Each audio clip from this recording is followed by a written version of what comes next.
Well, hello, Simon. Thank you so much for joining us at the Travel Weekly Sustainability Summit. We're delighted to see you here. Of course, we've been watching a lot of you on our screens of late in your South America series. It's been fascinating. Thank How you. are you? I'm well, thank you. I'm well, surviving. Yeah, like us all, I think. Well, listen, I think one of the things from your TV documentary, Simon, is that you don't just show us the destinations, you really get under the skin and you look at some of the threats to places, don't you? Whether it's the environment or to cultures or traditions, and that's obviously something we're looking at today. Why first of all is sustainability and looking after these communities that you go to see so important to you? Oh goodness. Well, sustainability. Obviously, it's our future. I've got an 11-year-old. I'd like to have some little grandchildren at some time, which I've explained to him already. And I want them to grow up and enjoy a rich and beautiful planet, and that will only happen if we take care of it now. And I know for a lot of people that might sound a bit daft, take care of our planet, but there's just so many human beings, and we're such an extraordinary, powerful creature that we have and are transforming our world. And so we've really got to think, actually, now for the first time in our history, how do we make sure that we've got a planet to live on in the future? And I think sustainability is all part of that. And for the travel industry, which is just obviously the best industry of all, I think it's ever more important because the travel industry is it's getting a lot of bad press about its environmental footprint. Some of that is deserved. A lot of it isn't, because other industries are much worse, quite frankly. And the travel industry, though, is just full of people who love and care about people and our planet. They don't want to do anything that causes harm. So we've got to aim for sustainability as an absolute goal.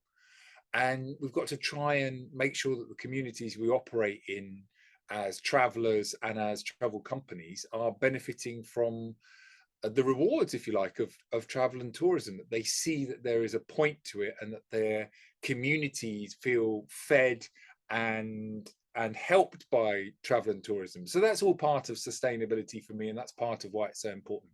Yeah, and when you mentioned the industry, and you're right, we do. It's obvious, isn't it? You've got planes in the air, and looks like we're contributors to carbon hugely, and so we do get under the spotlight a lot. And you say though some of it's deserved, but a lot of it isn't. What do you mean by that?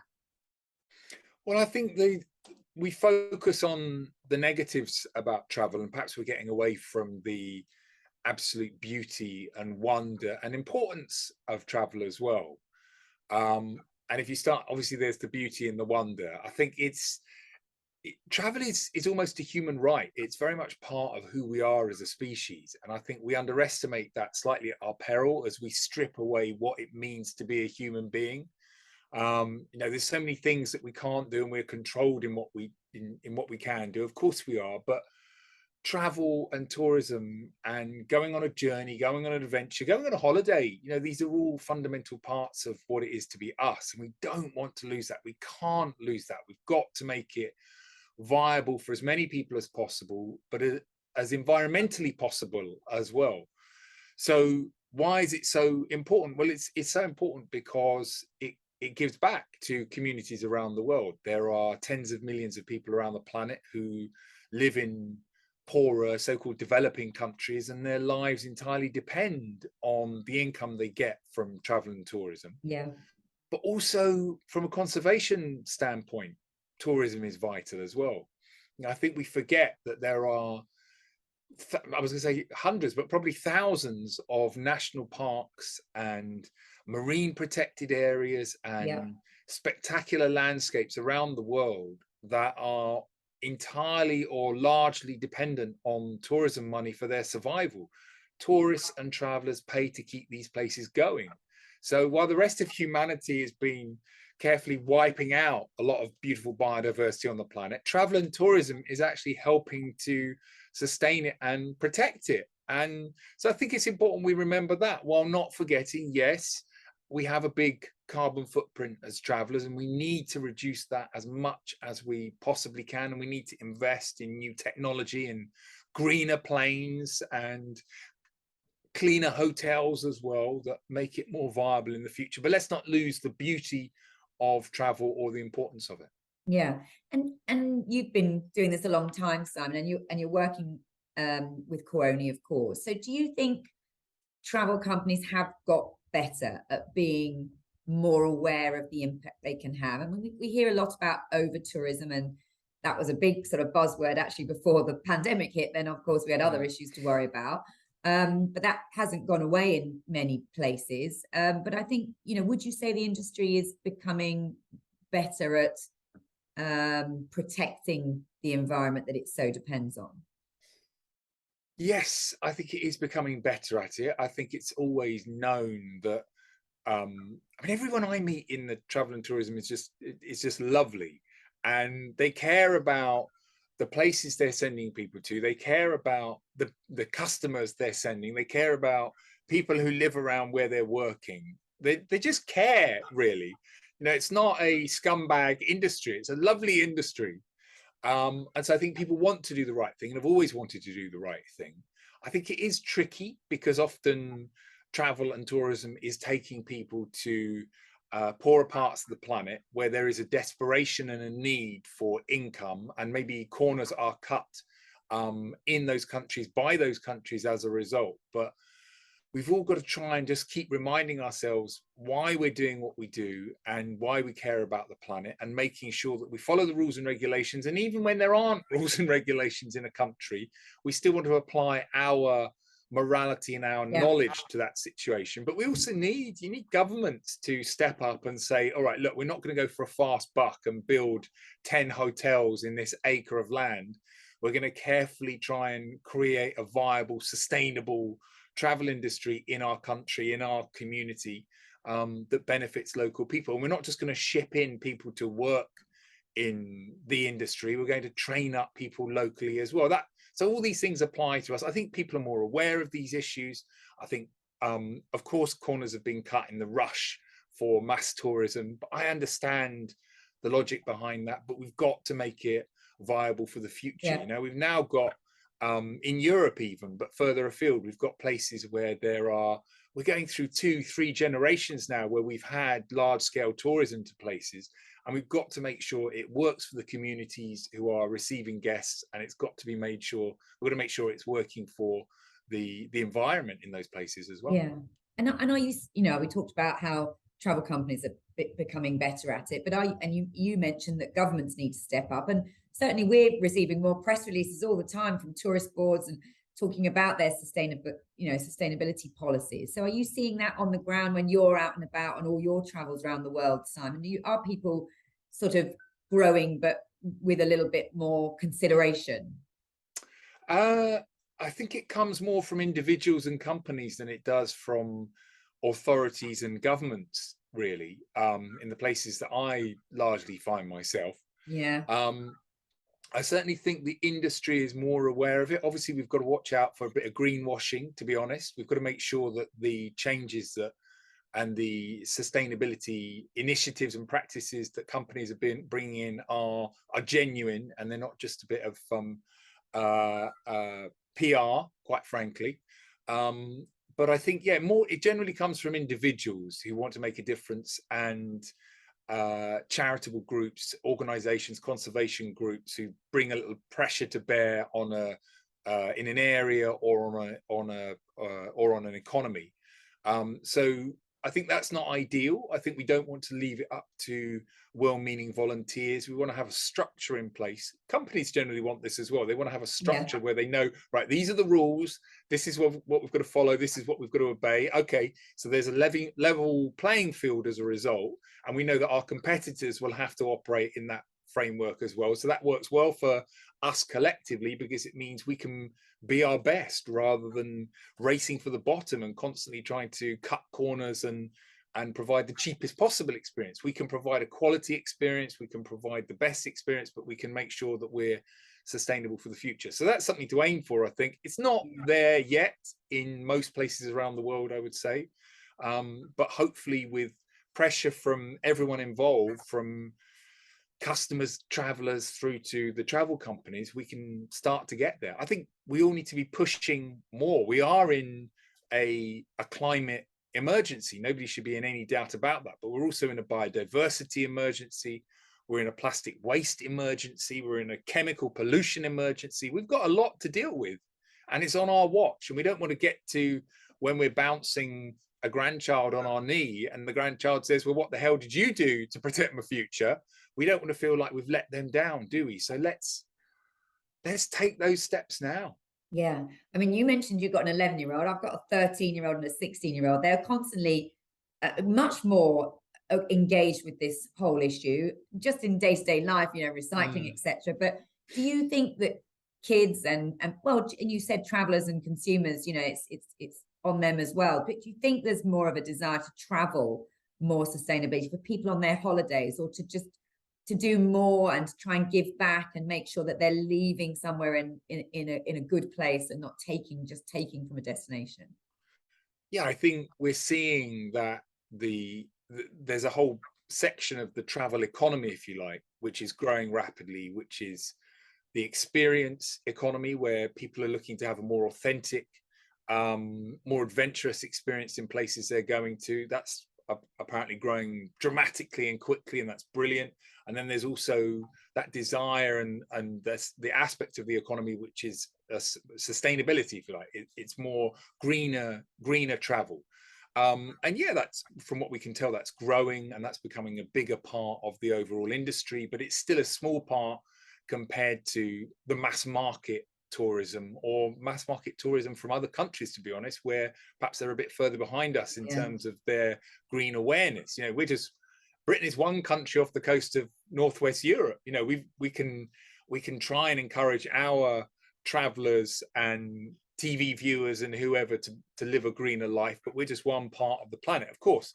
But I think there are reasons why we have to keep pushing this, even if it isn't the majority of the travel economy. We have to keep pushing it for ourselves, because anyone who works in it wants to be doing the right thing. We have to keep pushing it because it is ultimately the future. It's the only way that the industry and travel becomes sustainable into the future.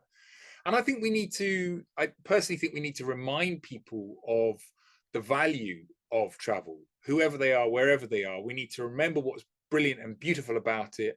That yes, of course, it's about giving people a break, and no telepresenter has the right to start criticizing people for wanting to have a bit of a holiday. But I think we want to also just keep reminding people and nudging them gently to say, you're doing something here that's wonderful, brilliant, and beautiful. Get the most out of it.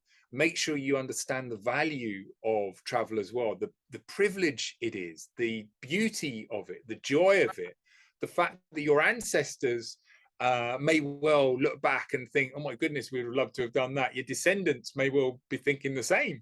So recognize how wonderful it is and get more benefit out of it as a result, while reflecting on the need to give back and make sure that you're traveling as sustainably as possible. And we had a conference recently where Google were presenting, and they talked about how in their search, where you just, how can I travel, that's how much they wrote in, and then it came up more sustainably, and it was one of the most popular search terms now. So clearly people are looking for that never used to come up, you know, several years ago. It's definitely something people are looking at. But you know, there's so many ways to do it. You've mentioned plastics, you've mentioned carbon. I mean, there's offsetting, there's obviously, you know, trying not to as I say, use too much plastic. But what are the best ways, in your opinion, in places you've been to and people you've spoken to, the best ways that people can make a start to give back, as you say, and to do things responsibly?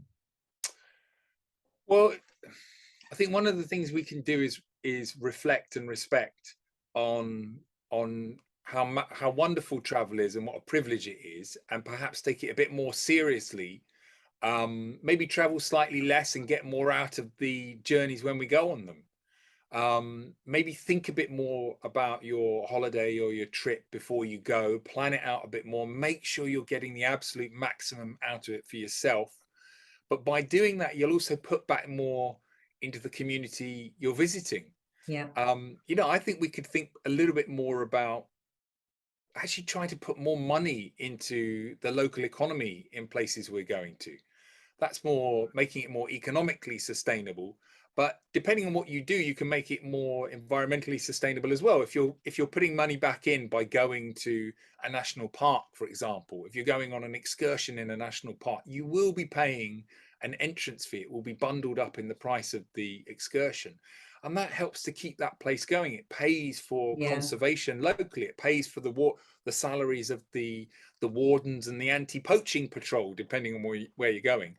So you're putting back in that way as well. I think, of course, we've got to try and reduce down our plastic footprint, our carbon footprint as well. I think we all want to be nudging and encouraging the airline industry generally to be really investing in researching alternatives to burning fossil fuel. I really hope one day we will be able to travel on greener, cleaner planes. I really do.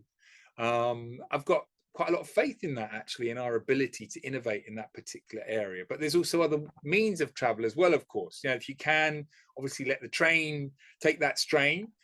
Personally, I love it. You still get the journey, you still get the adventure, you still get the experience. But we all know people are going to be flying loads anyway, whatever some telepresenter tells them Well, to do. So especially with having been in a pandemic, you know, everybody's desperate to get out and about again. And I guess there is this concern that people might just rush off and just go, you know, and also travel companies, they've lost a lot of money over the last few years. So they're going to be keen to build up that demand again and get as many people away as possible. So there's just a little concern that we've got to make sure we do this in a very sensible, sustainable way. you're right. And I think, I mean, everyone's different, of course. Personally, what the pandemic taught me is how much I value travel and how I want to get as much as possible out of it. And I think for a lot of people, it was a reminder that it's not an absolute certainty, to be honest, that it isn't something we can take for granted. We can't always think, oh, I can put off being a bit more adventurous for a few years. What I really want, in a sort of annoying way, is to encourage and nudge people to not spend their entire holiday on a sun lounger. Of course, they can have a little bit of a break. All right, let them have a couple of days, but then I want them to get up and get out and go and eat in the local restaurants, which puts money back into the community. I want them to go out and see a conservation program. And that can be 1,000 things. It sounds so boring when you say a conservation program, but just going to see, for example, the manatees in a river in Florida, or going to look for wildlife in a national park in Southeast Asia. This is putting back environmentally into the community as well. This helps to keep these places going and helps to protect the animals that we're going out there to see, because it gives the local people an economic incentive to look after what we value, and we really want them to earn money and value as well. So there's lots we can do. Take travel a bit more seriously, respect it for what it is, get more out of it, because it's brilliant and it's a wonderful time to be alive when we can travel the way we can. Yeah, and you were doing that in your recent program, I think, in South America, you know, talking to conservationists who are trying to protect some really iconic species like the jaguar, and you know, that's really important to that part of the world. And if we lose them, you know, we don't want these species to become extinct, and that's really important. Yeah, and it's critical not just for those animals specifically. We focus on those iconic creatures, but those iconic creatures are really just the top of the food pyramid. Yeah. And when you lose them, you're starting to lose everything else in that ecosystem as well. That whole biosphere, if you like, starts to break down, and we are seeing that. I'm getting quite stressed, is to put it a little bit mildly. I'm getting quite upset. Is also putting a bit mildly. Angry is putting a bit closer about what I'm seeing in the seas around the planet as we're emptying our oceans of life. Now, that has obviously critical consequences for tourism in places which depend on everyone enjoying the ocean. But on a more fundamental level, of course, it's absolutely critical for us as a species. If we lose the oceans, then we start losing our ability to have a functioning planet, no less. So I'm not suggesting that travel and tourism can save the world in the sense that we can't protect everything, but it certainly can help in some areas. It certainly can help in some critical areas as well, which are some of those lovely tropical islands around the world, for example, they're nurseries for life in the seas, for marine life in the seas. I always love giving the example of the Maldives, which everyone just thinks of as being, you know, your sexy honeymoon destination. Yeah. But much of the Maldives is marine protected area. It's a massive nursery for life in the Indian Ocean, which breeds and grows there and then spreads out into the wider waters. So if we lose places like that, or if we damage places like that, we're doing much greater damage to the wider ecosystem. And yes, tourism can't save the planet, but it certainly can help when it's run right to protect and preserve. Yeah, brilliant. Well said. And you mentioned the Maldives there, of course, one of the mainstays of Kuoni's program. I mean, very, you know, big destination for Kuoni. And you've worked with Kuoni now for a number of years, haven't you, Simon? Why is it so important for you to work with Kuoni? I think they're quite lovely, really. They're a lovely bunch, Lovely people. and that matters to me. And I think they believe in giving their travelers, their holiday makers, their customers, if you like, the richest experience possible. They want to give them what they want. Of course they do. That's the job. But I think everyone I've met there is always keen to sort of gently encourage people they're sending away to get more out of their holidays and their destinations, and learn a bit more about them as well. You know, the type of TV programs I make, I'm blending in issues along with the adventure. I want to learn more about the problems and the challenges facing countries I go to, just because I think it makes for a richer experience. And I think the more I learn about these places, the more I love them. So I think there's a degree, not that they want to thrust the problems of places in their faces, in people's faces, but they're not shy about letting me discuss it with their travelers and pointing out to their travelers the lives that are lived in places they're sending people to. And so hopefully people learn a little bit more as a result about the countries around the world that they're going on holiday to. And hopefully, as I say, they will love them just that little bit more as well. Yeah, but you do take a few risks. I mean, you were really ill, weren't you, during this last series, because you picked up some bug in the jungle, I think. But you also going into sort of drugs cartels. I mean, this is not your average kind of sort of destination travel programs, are they? Let's be honest. No, no, they're not when you're talking about things like that. But a lot of the stuff we do, travelers, tourists, maybe slightly more adventurous travelers can often do as well. You know, we just push ourselves a little bit further because we've got to make TV programs after all. But yeah, I got ill filming the last series, but I hadn't been ill before that since 2006 when I was admittedly when I had malaria. And it's a sort of occupational hazard when you're traveling as much as I do. Really, I don't say it lightly. The great discovery for me when I started traveling extensively was just how warm and wonderful and welcoming planet Earth actually is. It's much safer, you know, than the media generally will let you know. But of course, there are problems out there. Of course, there are massive issues. And part of my job is to go out and shine a tiny little light on them and show people back home what's going on. And hopefully people take more of an interest in the world as a result. And inspire them to travelers, which is what we've been talking about.